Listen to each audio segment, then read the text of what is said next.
Bueno, pues vamos a seguir con nuestro curso de teoría de la medida y estamos en el estudio, ¿no?, de los espacios Borel estándar. A los espacios Borel estándar, ¿no?, vimos que, así por definición,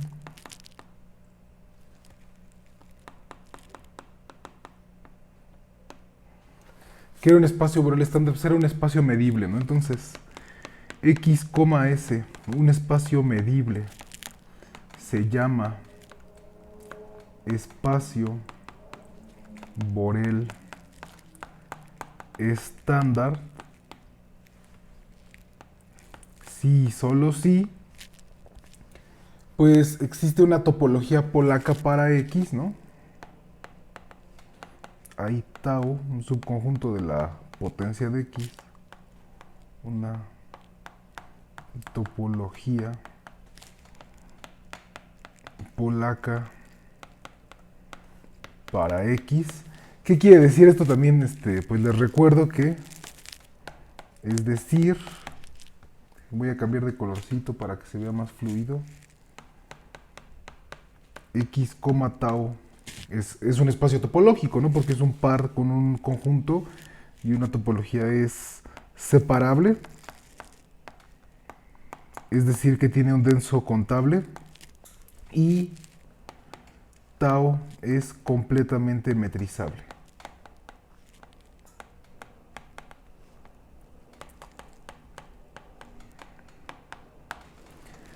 Eso quiere decir que la topología es polaca, ¿no?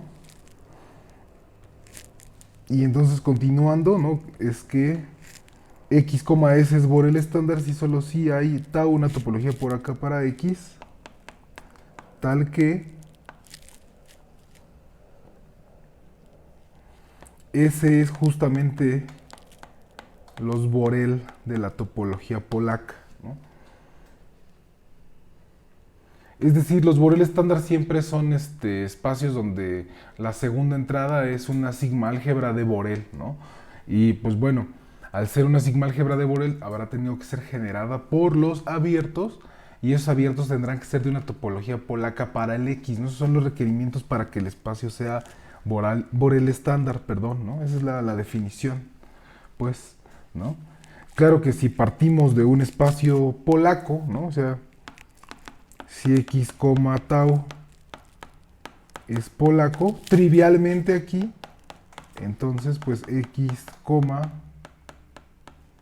Borel de x, o sea, los Boreles de x, es Borel estándar.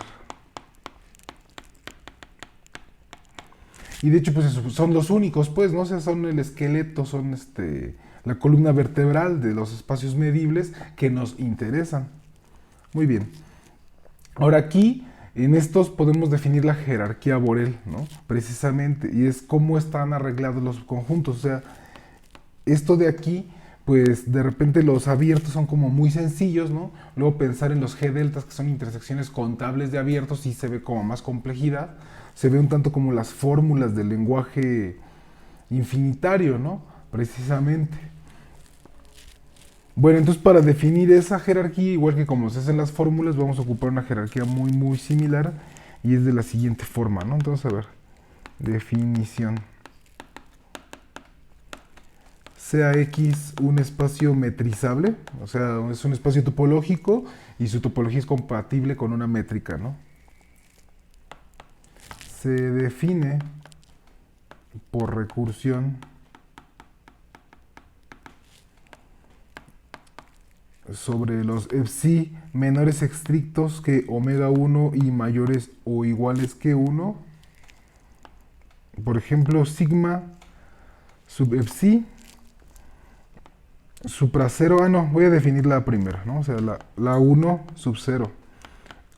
Esto significa que es la familia de subconjuntos de X que son sigma sub 1 supra 0, ¿no?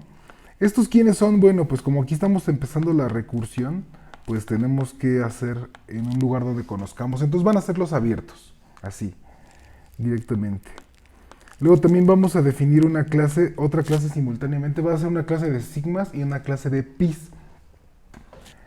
Vamos a definir la clase de los subconjuntos pi sub psi supra 0, precisamente como los complementos de los conjuntos que están en las clases sigmas. ¿Vale? Y entonces solo nos hace falta definir el paso recursivo. Y entonces la familia de los subconjuntos sigma sub psi supra 0 de X van a ser uniones contables, o sea, uniones sobre los naturales de conjuntos que están en estratos, que están en pis, pero indexadas con ordinales menores que psi, ¿va? ¿Eso cómo se escribe? Que para cualquier natural existe un psi sub n menor que el psi que estamos considerando, ¿no? O sea, es este de aquí. Tal que, pues el conjunto A sub n vive en la clase de los conjuntos pi sub psi sub n supra 0 de x. Es como es más sencillo, ¿no? Tiene menor complejidad. La complejidad sí la podemos pensar como ese subíndice. Ahorita vamos a ver que están bien ordenados, ¿no? Pero para que nos vayamos dando una idea, ¿va? Esto como de costumbre quedó medio feo, pero bueno. Así definimos la clase, ¿va? Esta es la jerarquía Borel, así queda definida. Vamos a ver en el próximo video, ¿no? O sea, la proposición siguiente es ver algunas propiedades de esta clase. Por ejemplo, la primera es que es acumulativa, ¿no?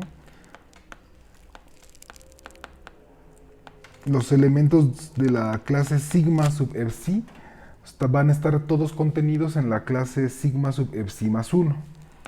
Lo mismo para los conjuntos, para las clases pi, ¿no?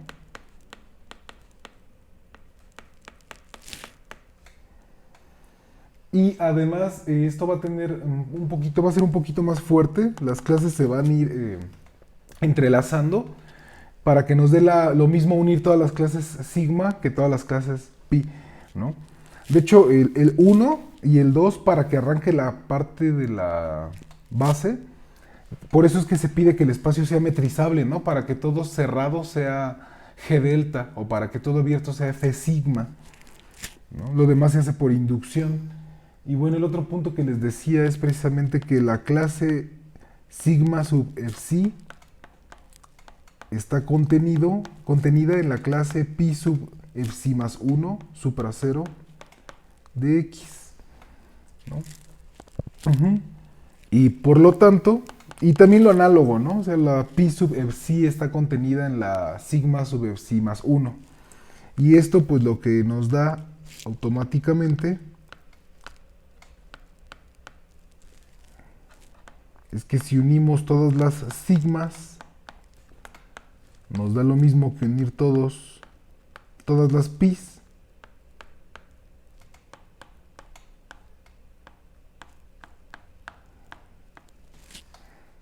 ¿Va? Bueno, para que no se haga más largo el video, voy a probar esto en el próximo video. Nos videamos.